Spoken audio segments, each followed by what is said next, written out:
Il-kanċer fl-irġiel jista' jolqot kwalunkwe parti tal-ġisem, anke l-sider, illi ħafna drabi huwa aktar assoċjat man-nisa fejn f'Malta kull sena ma' żewġ tirġiel jimirdu b'dan it-tip ta' kanċer.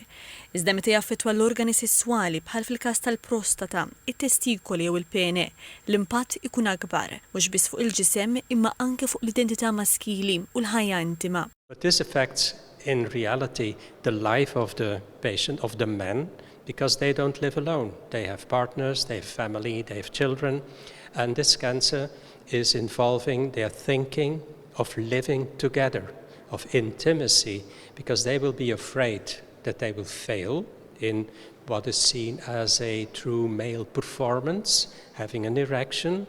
And if this fails, they are afraid. L-esperti saħqu fuq l-testjar kemm li jsir id-dar mill-irġiel fuqhom infushom u anke fl-isptarijiet.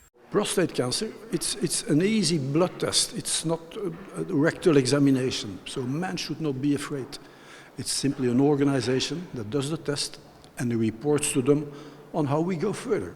And maybe 5%, 7% of men that have the test will have further examinations. All the other remain out of the health system. L-Assoċjazzjoni Maltija l-appoġġ tal-kanċer fl-irġiel qed tagħti priorità mhux biss lill-kura fiżika, imma qed tara wkoll li tgħin lill-irġiel jirkupraw il-konfidenza tagħhom u jħossuhom sħaħ mill-ġdid. Illum okkażjoni speċjali għalina għax bħala assoċjazzjoni ta' volontiera qed invaraw servizz ġdid. Servizz li permezz tiegħu pazjenti tal-kanċer ħajkollhom aċċess għal terapija psikoloġika kif ukoll għal sex therapy. Dawn huma servizzi li ħajkun jingħataw b'xejn mill-assoċjazzjoni sabiex il-pazjent ikun ikollu iktar għajnuna u fl-aħħar mill-aħħar ikollu s-sapport neċessarju f'dan iż-żmien tant partikolari.